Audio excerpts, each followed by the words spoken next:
It's Thursday, 30 May. Welcome to the PDB Afternoon Bulletin. I'm Mike Baker, your eyes and ears on the world stage. Let's get briefed. First, there's discord in the ranks of the Biden administration as longtime staffers jump ship over the president's ongoing support of Israeli operations in Gaza. Also, Vladimir Putin continues to wage his shadow war on the West to undermine resolve for Kyiv, with Polish authorities arresting 3 individuals for sabotage attacks linked to the Kremlin.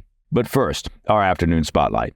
Beginning stateside, as the war in Gaza rages on, cracks are beginning to show within the Biden administration, where intense divisions over support for Israel are causing longtime staffers to jump ship. We've previously highlighted the fissure the conflict has caused within the Democrat Party and Biden administration, particularly among more progressive-minded party members who have long opposed America's support for Israel. The latest exits over the conflict come from the U.S. State Department and the Agency for International Development. Well, there's a surprise, where staffers have claimed that the Biden administration is deliberately hiding the truth regarding Israel's alleged obstruction of humanitarian assistance to Palestinians in Gaza. That's according to a report from The Guardian. Alexander Smith, a contractor for the Agency for International Development, or AID, said he was told to resign or be fired after preparing a presentation on maternal and child mortality in Gaza, which apparently upset his higher-ups, according to Alexander Smith. He had served in the role for more than 4 years.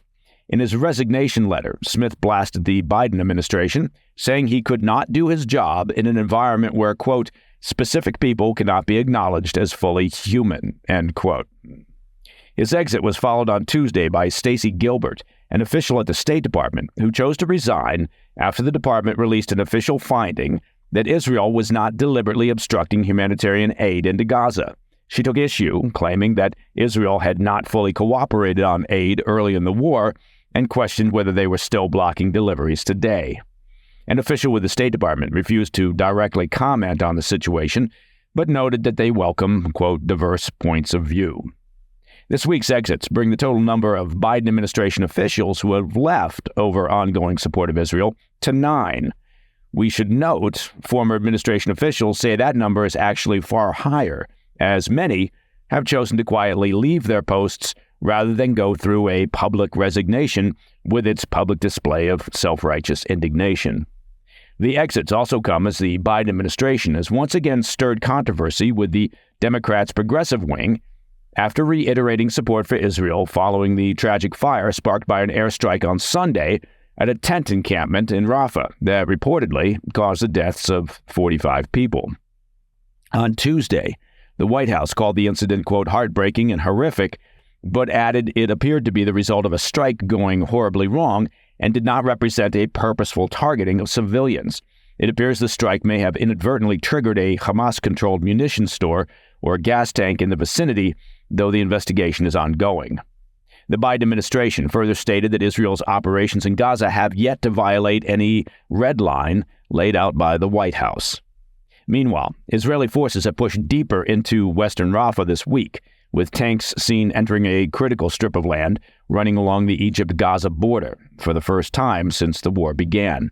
On Wednesday, Israel's senior national security advisor said he expected the war to continue for at least another 7 months, apparently pouring cold water on the idea that Israeli operations would begin to wind down after Rafah.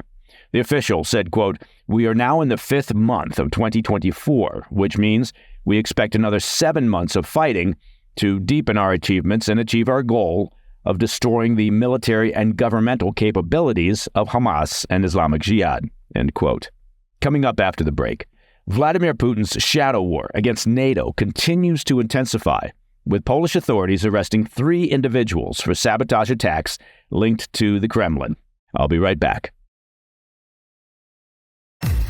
Welcome back to the Afternoon Bulletin. More news out of Europe on Russia's ongoing shadow war across the continent.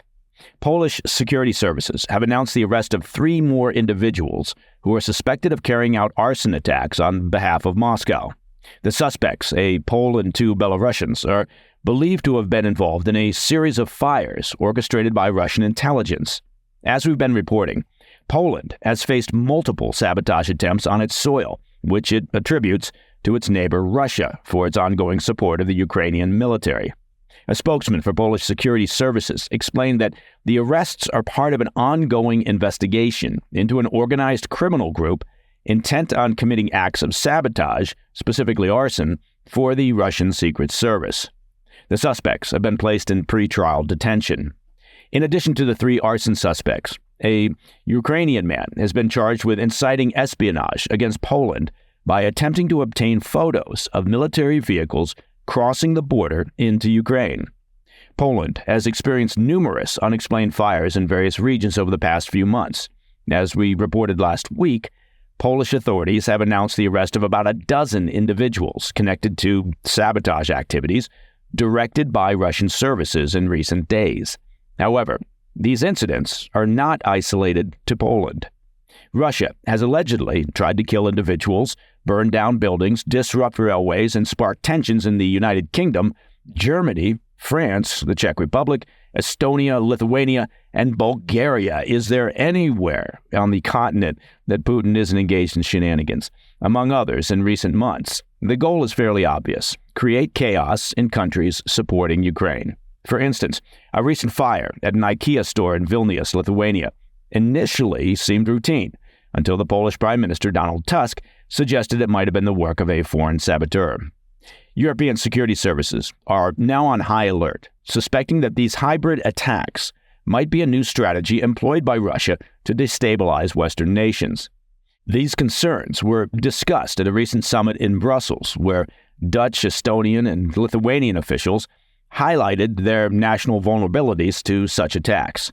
One minister, speaking anonymously, expressed deep worries about the potential for more organized sabotage carried out by Russian proxies. And that, my friends, is the PDB Afternoon Bulletin for Thursday, 30 May.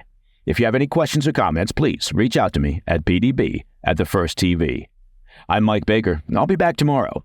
Until then, stay informed, stay safe, stay cool.